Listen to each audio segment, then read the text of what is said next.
Alors, je vais me permettre rapidement d'illustrer comment on voit les choses. Eh bien, en fait, on voit les choses en disant que l'important, c'est ce qui est en jaune.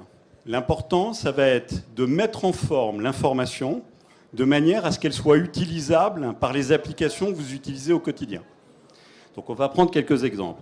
Donc là, vous avez compris qu'on a à accéder à l'information. Donc quand même, pour mémoire, si vous prenez toutes les versions de PDF, de Word, etc., il y a plus de 800 sources communes de formats documentaires auxquelles il faut accéder. Ensuite, elles vont être réparties dans la société, sur le cloud de la société ou sur Internet. Et en troisième lieu, elles vont être rangées dans des applications diverses et variées. Et donc, c'est cette variété d'informations que McKinsey appelle, dans le domaine du big data, il parle des 3 V. Le premier V, c'est la variété. Donc là, c'est variété de l'information. Plus elle est variée, plus c'est compliqué. Ensuite, le deuxième V, ça va être la volumétrie. On en a parlé tout à l'heure. Plus il y a de volume, plus il faut des architectures spécifiques. Si vous avez 1 milliard d'enregistrements à gérer, vous n'allez pas choisir le même format de stockage que si vous avez une centaine d'enregistrements à gérer. Donc il y a des problèmes de stockage, donc qui sont liés au volume. Et le troisième cas, c'est la vélocité. C'est-à-dire qu'il faut être capable d'aller du temps réel au batch. Et en fait, suivant les choses qu'on aura à gérer, il faut savoir faire les 3. Donc l'idée, c'est qu'on va capter cette information et qu'on va l'envoyer vers un système qui va l'enrichir. Alors je vais prendre un exemple. Donc on a un de nos clients, qui est un petit client, donc il y a 200 000 salariés dans la société. Et il se trouve que j'ai vu un document qui m'intéresse, qui est écrit par M. Jean Dupont. Et il se trouve que M. Jean Dupont, je ne sais pas qui c'est. Donc ce que ce client nous a demandé, c'est d'aller voir dans PeopleSoft, qui est le logiciel de ressources humaines qu'ils utilisent, de prendre l'auteur, M. Jean Dupont, et de voir quelle est sa fonction, quelle est son expertise, dans quelle entité il travaille, dans quel département il travaille. Et donc en aval, on permettra à l'utilisateur de chercher tous les documents émis par un chef de laboratoire de Montpellier, voilà, pour prendre un exemple précis, c'est-à-dire d'apporter des métadonnées supplémentaires à un document. Ensuite, on va être capable, à partir de ces systèmes d'enrichissement, d'appliquer plusieurs stratégies. Alors, je me permets d'insister là-dessus parce que tout le monde n'en a pas forcément conscience. Vous êtes d'accord que lorsque vous collectez une information, vous allez pouvoir changer de stratégie d'enrichissement. Donc, par exemple, vous aviez pensé que c'était important de mettre la fonction l'auteur, mais vous aviez oublié le département. Donc, la fonction de ce qu'on appelle, nous, un information warehouse, c'est d'avoir un endroit dans votre système d'information où se déverse l'information utile de l'entreprise, où elle est enregistrée, manipulée, etc.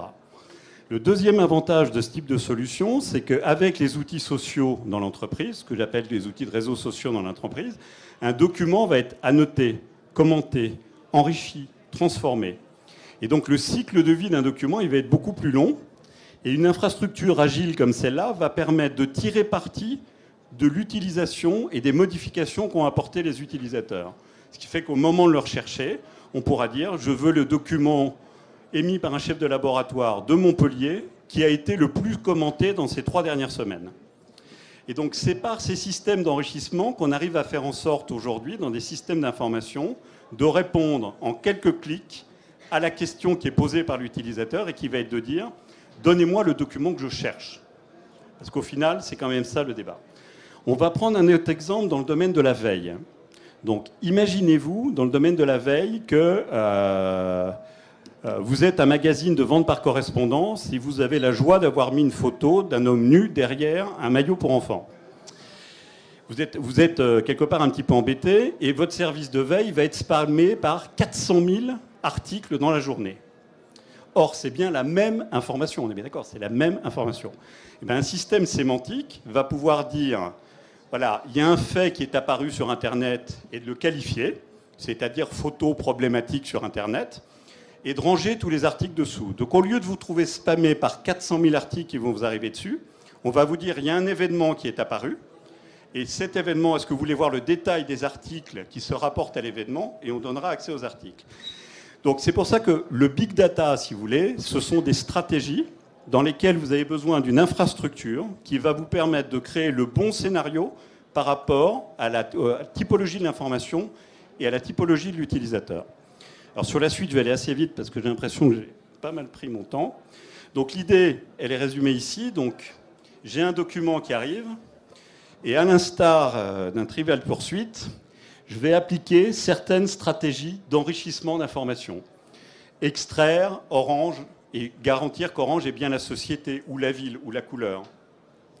Faire de l'analyse, que je disais, de relations. La société A a racheté la société B, c'est un fait. Si un deuxième article arrive sur le même fait, ça reste le même fait.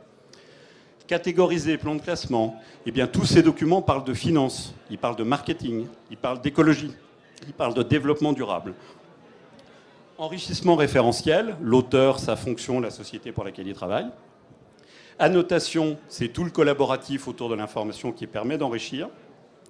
Et enfin, tout ce qu'on ne sait pas faire en tant qu'éditeur et que d'autres font très bien, écouter la bande-son du vidéo, la transcrire en texte pour qu'elle soit recherchable, ce qu'on appelle du speech-to-text, ou faire de la traduction instantanée sur Internet avec des représentants qui sont du reste sur Documation aujourd'hui.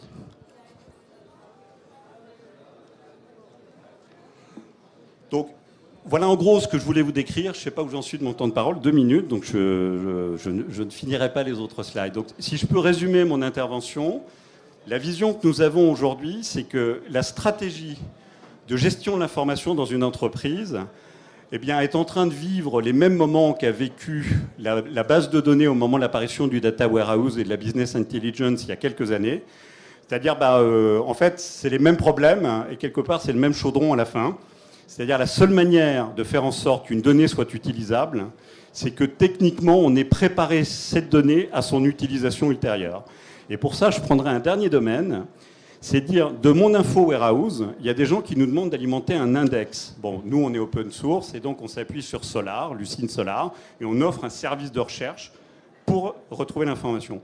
Mais il y a des clients qui nous demandent de nourrir des applications comme ClickView, Business Object ou MicroStrategy. Et là, on ne va pas pousser vers un index, puisqu'on manipule de la donnée. On va pousser ça dans le format requis par l'application MicroStrat ou bien ClickView ou autre, etc. Donc voilà, ça sera ma conclusion, c'est de dire qu'il y a 3 domaines, à mon avis, de gestion de l'information dans le big data, que ces 3 domaines requièrent une infrastructure d'enrichissement et de préparation de la donnée, et qui permet à ces données d'être consommées par des applications classiques de BI, par des applications de search ou par des applications tout court.